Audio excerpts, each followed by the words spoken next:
नमस्कार विद्यार्थी मित्रांनो, आज आपण वर्ग 6वा विषय मराठी गद्य सायकल म्हणते मी आहे ना या पाठाचा परिचय करून घेणार आहोत. लहानापासून मोठ्यांपर्यंत सहज वापरता येणारे वाहन म्हणजे सायकल. पर्यावरण व आरोग्याच्या दृष्टीने हितकारक, कमी खर्चिक, वापरण्यात सहजता असलेली सायकल स्वतः आपली माहिती या पाठातून सांगत आहे. हा एक आत्मकथनात्मक पाठ आहे. सायकलचे हे आत्मकथन आहे. सायकल ही लहान थोरांना सहज वापरता येते. तसेच ती पर्यावरण व आरोग्याच्या दृष्टीने सुद्धा हितकारक आहे. सायकल चालविण्याचे वैयक्तिक, सामाजिक व राष्ट्रीय खूप फायदे आहेत. आंतरराष्ट्रीय स्तरावर सायकलचा उपयोग सुद्धा केला जातो. आता या ठिकाणी काही चित्र दिलेली आहेत. विद्यार्थी मित्रांनो, तुम्ही यापैकी कोणत्या कोणत्या वाहतुकीच्या साधनांचा वापर केलेला आहे? तुम्ही ऑटोत बसले असाल, तुम्ही सायकल चालवली असेल, तुम्ही टांग्यात बसले असाल, तुम्ही बसमध्ये बसले असाल, तुम्ही रेल्वेने सुद्धा प्रवास केला असाल, तुम्ही 2 चाकी वाहनाने सुद्धा प्रवास केला असेल, तुम्ही होडीत सुद्धा बसले असाल. काही विद्यार्थी जहाजात बसले असतील, काही विद्यार्थी विमान मार्गाचा प्रवास सुद्धा त्यांनी केला असेल. ज्या ज्या विद्यार्थ्यांनी ज्या ज्या साधनांचा वापर केला असेल त्या त्या साधनांसमोर फक्त बरोबरची खूण करायची आहे आणि ज्या साधनांनी तुम्ही प्रवास केला नाही त्यासमोर चुकीची खूण करायची आहे. आता या ठिकाणी आपण या पाठाचे सुरुवातीला वाचन करून घेणार आहोत. मी या ठिकाणी या पाठाचे वाचन करतो आहे, ते तुम्ही नीट ऐका. मी आहे सायकल. काही लोक मला दुचाकीही म्हणतात. तसं म्हटलं तर माझा जन्म 1690चा. फ्रान्स देशातील MD सिव्हर्क हे माझे जन्मदाते म्हणजे त्यांनी मला घडवलं. 1876 साली एच लॉन्सन यांनी मला गती यावी म्हणून माझ्या पेडलला साखळीची दंततबकडी बसवली. दंततबकडी या शब्दाचा अर्थ हा, तुम्ही प्रत्येकाने सायकल पाहिलेली आहे.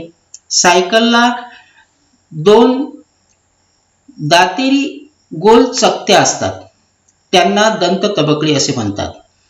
पण मला खरा वेग आला तो रबरी टायरमुळे. 1887 साली जॉन बॉईड डनलॉप यांनी ते शोधून काढले. पहिली 200 वर्ष मी रखडत चालले, परंतु पुढची 100-150 वर्ष मी कधी थांबले नाही. माझा प्रचार प्रसार आणि खूप मोठ्या प्रमाणात झाला. जगातील असा एकही देश नाही की जिथे माझा वापर होत नाही. लहान मुलांचे पहिले वाहन खेळण्यातला लाकडी घोडा असेल, पण दुसरे वाहन मीच आहे. आई वडील आपल्या मुलांना सायकल हमखास आणून देतात. का माहीत आहे? एक तर किंमत माफक आणि अपघाताची शक्यता एकदम कमी. तुम्ही त्यावरून पडलात तरी खर्चटेल, थोडीशी दुखापत होईल आणि ती लगेच बरी होईल, मात्र तुम्ही त्यातून धडा शिकाल. एकदा का तुम्हाला आत्मविश्वास आला की मग तुमची माझी संगत कायमची जुळते. आई तुम्हाला म्हणते, जा दुकानातून साबण घेऊन ये. तुम्ही कंटाळा करत नाही, मला बाहेर काढता आणि ट्रिंग ट्रिंग करत माझ्यावर स्वार होऊन दुकानात जाता. साबण आणता, कधी भाजीपाला, कधी आजोबांच्या औषधांच्या गोळ्या, तर कधी दूध आणता. घरात मी असले की अशी छोटी मोठी कामे कशी पटापट होतात नाही का? कार बाईक चालवायची असेल तर त्यासाठी खास चालक वाहन परवाना काढावा लागतो. माझ्यासाठी त्याची मुळीच गरज नाही. लहान मुला मुलींपासून आजी आजोबापर्यंत कोणीही मला चालवू शकतं. आणि कधी आड रस्त्याला पंक्चर झालेच तर मला हातात धरून आणायला काही अवघड नाही. कारण मी आहे सळपातळ आणि हलकी फुलकी. कार आणि बाईकचा वेग माझ्यापेक्षा जास्त आहे हे मान्य. खूप लांब जायचं असेल किंवा काही तातडीची काम असेल तर त्यांचा वापर जरूर करावा. पण शाळेला, बाजाराला, ऑफिसला जायचं असेल तर एवढ्या वेगाची काय गरज? सरळ माझ्यावर स्वार व्हा आणि कमी अंतराचा प्रवास सुखद करा. मी तुमच्यासाठी 2 गोष्टींनी लाभदायक आहे, वैयक्तिक आणि सामाजिक. कसे ते सांगते हे पहा. तुम्ही रोज मला नियमितपणे चालवलं तर तुम्हाला वेगळा व्यायाम करण्याची गरज पडणार नाही. घाम येईपर्यंत मला चालवल्यानं तुमची फुफ्फुसे अधिक कार्यक्षम होतात, मांसपेशी तंदुरुस्त राहतात. घाम निघाल्याने ज्यादा मेद जळून जातो व प्रतिकार शक्ती वाढते आणि तुमच्या पायांचे स्नायू बळकट होतात. हा झाला आरोग्याचा फायदा. माझी किंमत तशी माफकच, त्यामुळे तुमचे पैसे वाचतात. माझ्या दुरुस्तीचा खर्चही फार होत नाही. मला पेट्रोल डिझेल लागत नाही, त्यातूनही पैसे वाचतात. शिवाय इंधन बचतही होते. माझ्यासाठी पार्किंगला फारशी अडचण येत नाही. या वैयक्तिक लाभांबरोबर मी सामाजिक व राष्ट्रीय लाभांनाही हातभार लावते. तो कसा हे ऐकायचंय? आपल्या देशाला पेट्रोल, डिझेल, रॉकेल परदेशातून विकत घ्यावे लागते. त्यामुळे आपले चलन परदेशात जाते. ते वाचवायला हवे. वाहनांची संख्या वाढली की वायू प्रदूषण वाढते, वाहतूक कोंडी होते. मोठ्या शहरात ह्या समस्या आता जीवघेण्या ठरत आहेत. तुम्ही सगळ्यांनी सावध व्हायला पाहिजे. पर्याय नसता तर गोष्ट वेगळी, पण मी आहे ना त्याला पर्याय. प्रदूषण टाळण्यासाठी वाहतूक क्षेत्रात माझा वापर जगभर होत आहे. पॅरिस सारख्या अनेक शहरात आज हजारो लोक आनंदाने माझा वापर करतात. अरे हो, मी आता बरीच आधुनिक झाले बरं. वेगवेगळ्या रूपात मी तुम्हाला भेटू शकते. मुळातली मी बिनगिअरची, आता मला गिअर पण लागले. शर्यतीसाठी माझी बांधणी वेगळी असते आणि पर्यटनासाठी वेगळी. तुमची जशी आवड तशी करा माझी निवड. चला तर मग धूम ठोकूया. विद्यार्थी मित्रांनो, या ठिकाणी मी पाठाचे वाचन केलेले आहे. आता या पाठात काय सांगितलेले आहे ते आपल्याला समजावून घ्यायचे आहे. या ठिकाणी सायकल ही प्रत्येक लहान मुलाला आवडीची आणि सायकलचा वापर केल्याने आपल्याला कोणकोणते फायदे होतात त्याबद्दल आपण थोडक्यात चर्चा करूया. सायकल चालवण्याचे वैयक्तिक फायदे. कोणकोणते फायदे होतात वैयक्तिक? पहिला फायदा होतो व्यायाम. सायकल चालवल्याने आपल्याला वेगळा व्यायाम करण्याची आवश्यकता राहत नाही. दुसरा आपला वैयक्तिक फायदा की सायकलची किंमत माफक, मोजक्या रुपयामध्ये आपण सायकल खरेदी करू शकतो, त्यामुळे पैशाची बचत होईल. व तिसरा वैयक्तिक फायदा हा की सायकलला पार्किंगची सुविधा फारशी काही लागत नाही. कुठेही छोट्याशा जागेत सायकलची पार्किंग केल्या जाते. किती फायदे सांगितले मी तुम्हाला वैयक्तिक? 3 फायदे. एक व्यायाम, दुसरा माफक किंमत व तिसरा पार्किंगची सुलभता. यानंतर आपण सायकलचे सामाजिक फायदे समजावून घेऊ. सायकलचे सामाजिक फायद्यामध्ये पहिला फायदा होतो तो म्हणजे सायकलमुळे वायू प्रदूषण होत नाही. दुसरा फायदा वाहतुकीची कोंडी होत नाही. आजकाल आपण रस्त्यावर पाहतो असंख्य वाहनांची गर्दी, त्यातून होणारे वायू प्रदूषण. सायकलला जागा अगदी कमी लागत असल्यामुळे व प्रदूषण होत नसल्यामुळे वाहतुकीची कोंडी होत नाही आणि सायकलचे अपघात फार कमी होतात. होत नाही असं म्हटलं तरी चालेल, अपघातांचं प्रमाण फार कमी होते. म्हणजे सायकल आपण वापरली तर सायकलमुळे 3 सामाजिक फायदे होतात. त्या 3 सामाजिक फायद्याचा आपण परिचय करून घेतलेला आहे. मी पुन्हा सांगतो कोणते 3 फायदे. पहिला वायू प्रदूषण होत नाही, दुसरा वाहतुकीची कोंडी होत नाही तिसरे, अपघाताचे प्रमाण कमी. सायकल वापरण्याचे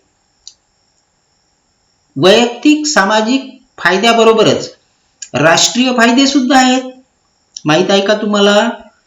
तर मी सांगतो, तुम्ही लक्ष ठेवा. सायकल वापरण्याचे 3 राष्ट्रीय फायदे सुद्धा आहेत. पहिला फायदा हा की पेट्रोल व डिझेल या इंधनाची बचत होते. दुसरा फायदा, आपल्याला हे पेट्रोल आणि डिझेल परदेशातून विकत घ्यावे लागते आणि परदेशातून विकत घ्यावे लागणाऱ्या इंधनावर हे सर्व वाहनं आपण चालवतो. तिसरा फायदा, चलन वाचते. चलन म्हणजे आपल्या देशाची जी संपत्ती आहे, आपल्या देशाचा जो पैसा आहे, ही आपल्या देशाची संपत्ती, आपल्या देशाचा पैसा दुसऱ्या देशात जात नाही. म्हणजे आपला राष्ट्रीय फायदा झाला की नाही? या ठिकाणी सायकलचे असे आपण 3 फायदे पाहिले. पहिला वैयक्तिक फायदा, दुसरा सामाजिक फायदा आणि तिसरा राष्ट्रीय फायदा. त्यानंतर आपण थोडासा विचार करूया. जर आम्ही आठवड्यातून 1 दिवस वाहन न वापरता सायकल वापरायचे ठरवले तर कोणकोणते फायदे होतील? पहिला फायदा होईल, इंधनाची बचत होईल. दुसरा फायदा, वायू प्रदूषण कमी होईल. तिसरा फायदा होईल, वाहतुकीची कोंडी होणार नाही. आणि चौथा फायदा हा होईल की स्वतःचे श्रम वाचतील. त्यानंतर तुमच्या कुटुंबातील परिसरातील व्यक्तींनी सायकलचा वापर करावा. यासाठी तुम्ही कोणकोणते प्रयत्न करू शकाल? विचार करा विद्यार्थी मित्रांनो. आपल्या कुटुंबातील, आपल्या शेजारील पाजारील व्यक्तींनी सायकलचा वापर करावा. यासाठी कोणकोणते प्रयत्न करू शकाल तुम्ही? आपण खालीलप्रमाणे प्रयत्न करू शकतो. पहिला प्रयत्न आपण हा करू शकतो की सायकलच्या वापराचे महत्त्व आपल्याला इतरांना पटवून द्यायचे आहे. दुसरा प्रयत्न आपण असा करू शकतो की इंधनाची बचत कशी होईल हे सुद्धा आपण शेजाऱ्या पाजाऱ्यांना पटवून देऊ शकतो. तिसरा, अपघाताची भीती नाही हे सुद्धा आपण पटवून देऊ शकतो. चौथा, पार्किंगची समस्या उद्भवणार नाही हे सुद्धा आपण इतरांना पटवून देऊ शकतो. पाचवा, आपोआप वैयक्तिक व्यायाम होतो हे सुद्धा आपण इतरांना चांगल्या प्रकारे पटवून देऊ शकतो. सहावा, वायू प्रदूषणापासून मुक्तता होईल. वायू प्रदूषणाचे दुष्परिणाम आपण लोकांना चांगल्या प्रकारे पटवून देऊ शकतो आणि सायकलमुळे वायू प्रदूषण होत नाही. आणि शेवटचा आणि महत्त्वाचा फायदा की आपल्या पैशाची बचत होईल. या सर्व गोष्टी आपण इतरांना पटवून देऊ शकतो. आता या ठिकाणी सायकल स्वतःचं आत्मकथन सांगत आहे आणि तिनं सांगितलं की माझा जन्म फ्रान्समध्ये झाला 1690ला. 1690ला सायकलचा जन्म फ्रान्स या देशात एम.डी. सिव्हर्क यांनी सायकल तयार केली आणि म्हणूनच एम.डी. सिव्हर्कला जन्म देणारे किंवा जन्मदाते असं सायकलनं म्हटलेलं आहे. आता एम.डी. सिव्हर्क हे सायकलचे जन्मदाते किंवा सायकल त्यांनी तयार केली 1690ला आणि तिचा शोध कुठे लागला? फ्रान्स या देशात. आता सुरुवातीला जी सायकल तयार केल्या गेली होती तिला रबरी टायर नव्हता. आता तुम्हीच विचार करा, आपण सायकल चालवत आहोत, रबरी टायर सायकलला नाही. सायकल चालवायला कशी वाटेल? जड वाटेल ना तुम्हाला. सुरुवातीला जी सायकल तयार झाली तिला रबरी टायर नव्हता आणि रबरी टायर नसल्यामुळं तिला गती आली नाही. परंतु 1887 साली जॉन बॉईड डनलॉप यांनी रबरी टायरचा शोध लावला आणि रबरी टायरचा शोध लावल्यामुळे सायकलला गती आली आणि ती संथ पद्धतीत, चांगल्या पद्धतीत कार्य करायला लागली. आणि सायकलला जेव्हा रबरी टायर बसवला गेला, मग या सायकलचा संपूर्ण जगात प्रचार झाला आणि प्रसार सुद्धा झाला. आता प्रचार आणि प्रसार हे दोन शब्द जवळपास सारखे वाटणारे, परंतु यामध्ये फार मोठा फरक आहे. प्रचार म्हणजे एखादी गोष्ट पुन्हा पुन्हा ठामपणे सांगून पटवून देणे, त्याला आपण प्रचार म्हणतो. प्रचार हा मुद्दामहून करावा लागतो. प्रचार करण्यासाठी ज्याला आपण इंग्रजीत ॲडव्हर्टाइजमेंट म्हणतो, ॲडव्हर्टाइज करण्यासाठी म्हणजेच प्रचार करण्यासाठी आपल्याला खूप खर्च सुद्धा करावा लागतो. परंतु एक वेळा प्रचार झाला की प्रसार आपोआप होतो, त्याला प्रसार असे म्हणतात. समजलं का विद्यार्थी मित्रांनो तुम्हाला? प्रचार म्हणजे एखादी गोष्ट पुन्हा पुन्हा पटवून सांगणे, हे आपल्याला जाणीवपूर्वक करावे लागेल.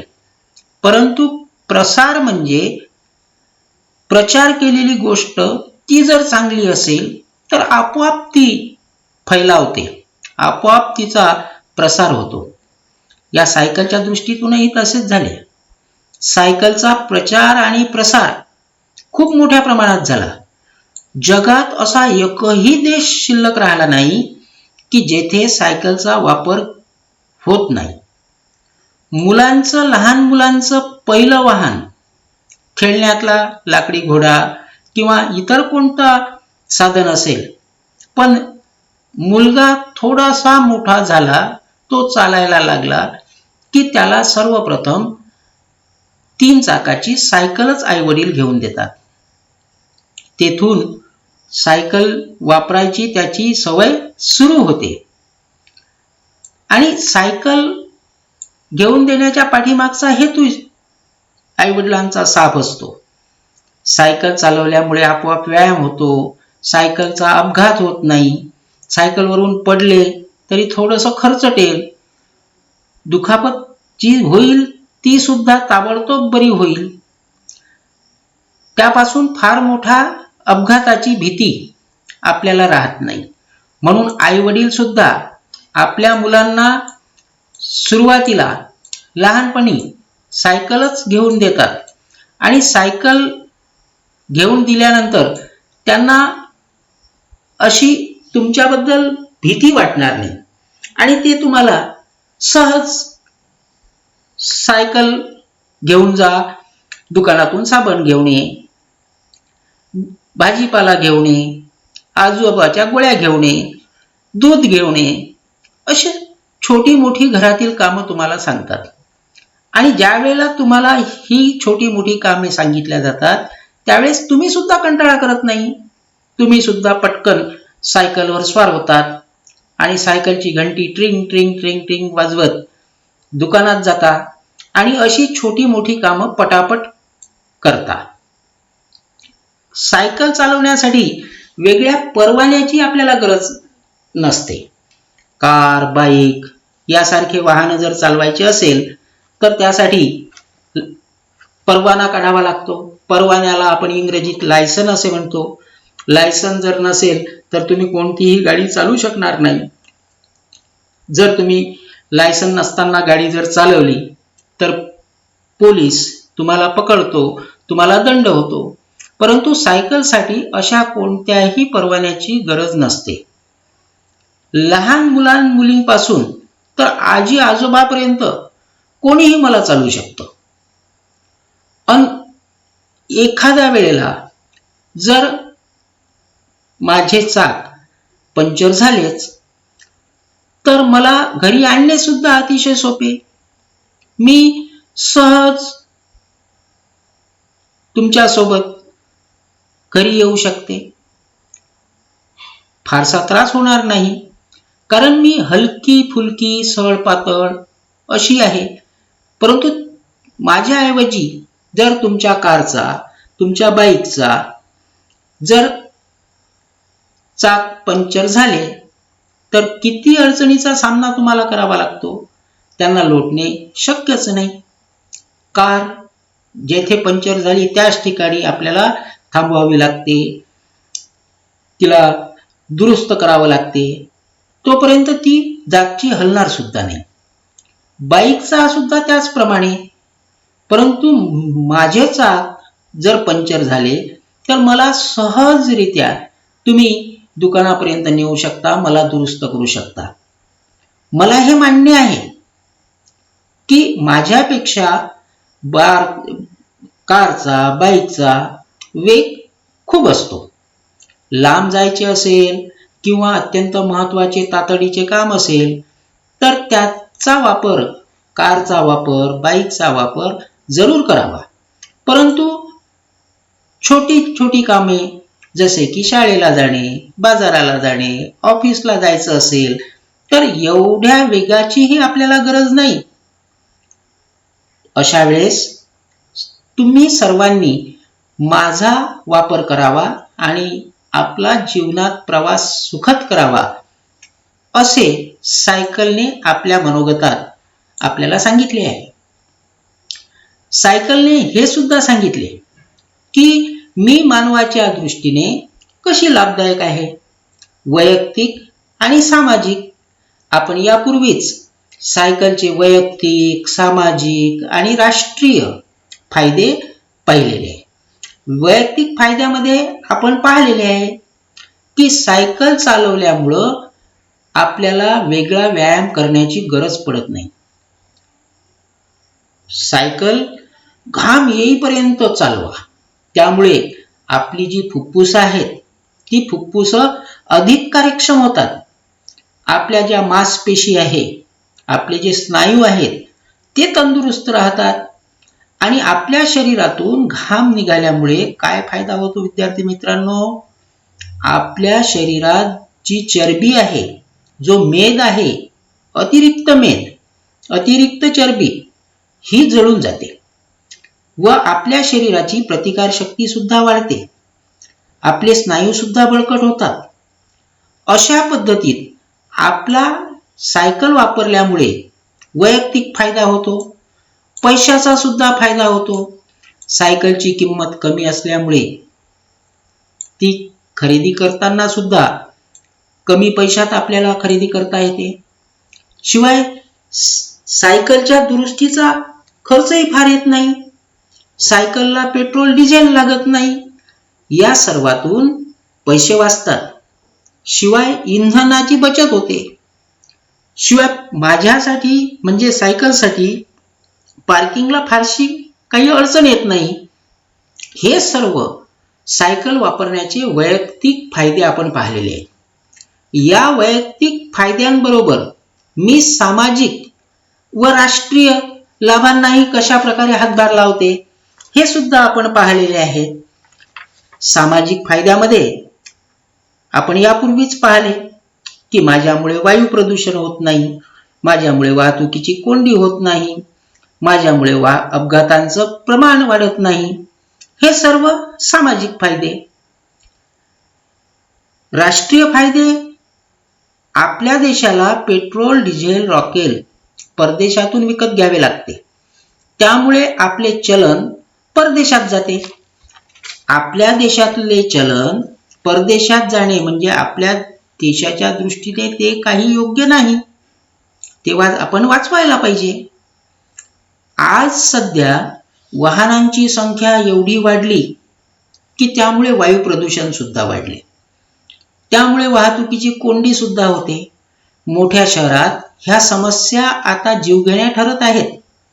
मुंबई सारख्या शहरात गेले तर तेथील लोक कसे जगतात, तेथील लोकांचे जीवनमान पाहिल्यानंतर आपण आश्चर्यचकित होतो. आपण सर्वांनी सावध व्हायला पाहिजे. पर्याय नसता तर गोष्ट वेगळी, पण मी म्हणजे सायकल त्याला पर्याय आहे ना. प्रदूषण टाळण्यासाठी वाहतूक क्षेत्रात आपण सायकलचा वापर केला पाहिजे. जगभरातील लोकांनी, केवळ आपल्या देशातीलच नव्हे, पॅरिस सारख्या शहरात, पॅरिस हे फ्रान्समधील मोठे शहर, या शहरात सुद्धा लोक आनंदाने सायकलचा वापर करतात. आणि विद्यार्थी मित्रांनो, तुमच्या आवडीची गोष्ट आता मी तुम्हाला सांगते, असे सायकल या ठिकाणी सांगते की पूर्वीचे सायकलचे रूप आणि आताच्या सायकलचे रूप यामध्ये फार बदल झालेला आहे. पूर्वीची सायकल अतिशय साधी दिसत होती, परंतु आज एवढ्या वेगवेगळ्या स्वरूपात आपण सायकली पाहतो. आज सायकलला गिअर लागले, शॉकअप लागले, वेगवेगळ्या प्रकारचे हँडल्स लागले, वेगवेगळ्या प्रकारे सायकल सजवल्या गेली. शर्यतीसाठी सायकलची बांधणी वेगळी, पर्यटनासाठी सायकलची बांधणी वेगळी, मुलांना वेगवेगळ्या पद्धतीच्या सायकली आवडतात. तर या ठिकाणी या पाठातून आपल्याला हेच लक्षात घ्यायचे आहे की आपण सर्वांनी पेट्रोल डिझेल लागणाऱ्या गाड्यांचा वापर अधिक केल्यापेक्षा सायकलचा वापर करावा. त्यामुळे आपल्याला वैयक्तिक, सामाजिक आणि राष्ट्रीय असा फायदा होईल आणि त्या फायद्याचा लाभ सर्वांनी घ्यावा. आता या पाठावर जे प्रश्न दिलेले आहेत त्या प्रश्नांवर आपण थोडक्यात नजर टाकणार आहोत, त्या प्रश्नांवर थोडक्यात चर्चा करणार आहोत. या पाठावर आधारित स्वाध्यायामध्ये पहिला प्रश्न विचारलेला आहे, मुले सायकलचा वापर कशासाठी करतात. तर आपण नुकतंच पाहिलेलं आहे, मुले सायकलचा वापर दुकानातून साबण आणणे, भाजीपाला आणणे, आजोबांच्या औषधांच्या गोळ्या आणणे, कधी दूध आणणे, अशी छोटी मोठी कामे करण्यासाठी मुले सायकलचा वापर करतात.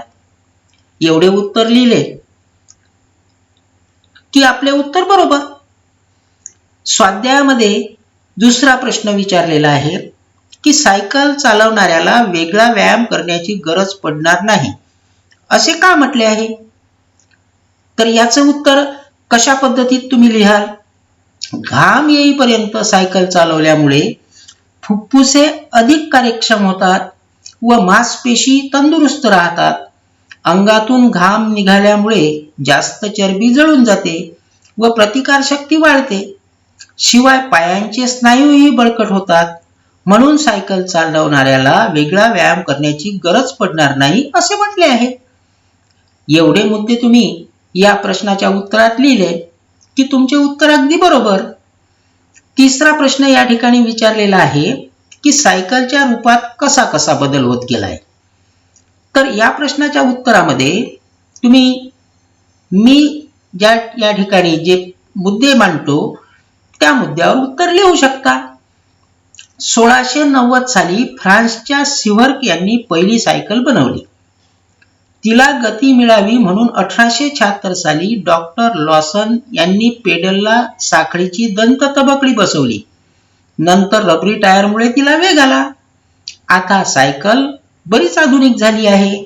सायकलला आता गिअर जोडले गेले आहेत. शर्यतीसाठी तिची वेगळी बांधणी असते, तर पर्यटनासाठी वेगळी बांधणी असते.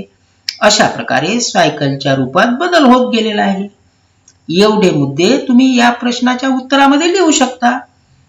पुढे विचारलेला आहे की सायकल चालवण्याचे फायदे लिहा. त्यामध्ये वैयक्तिक फायदे, सामाजिक फायदे आणि राष्ट्रीय फायदे. वैयक्तिक फायद्यामध्ये व्यायाम, माफक किंमत, पार्किंग सुलभता हे झाले आपले वैयक्तिक फायदे. सामाजिक फायद्यामध्ये आपण पाहिलेलेच आहे, वायू प्रदूषण होत नाही, वाहतूक कोंडी होत नाही, अपघाताचे प्रमाण कमी असते, हे झाले सामाजिक फायदे. त्यानंतर राष्ट्रीय फायद्यामध्ये पेट्रोल व डिझेल या इंधनाची बचत होते.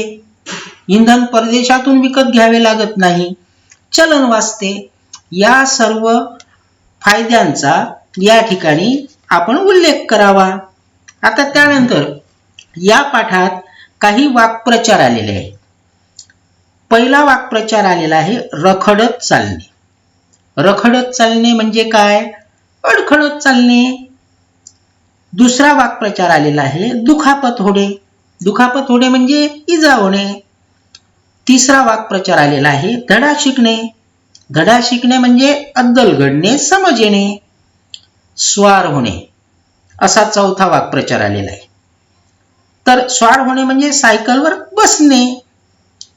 पाचवा वाक्प्रचार आलेला आहे परवाना काढणे. परवाना काढणे म्हणजे दाखला काढणे. सहावा वाक्प्रचार आलेला आहे हातभार लावणे. हातभार लावणे म्हणजे मदत करणे.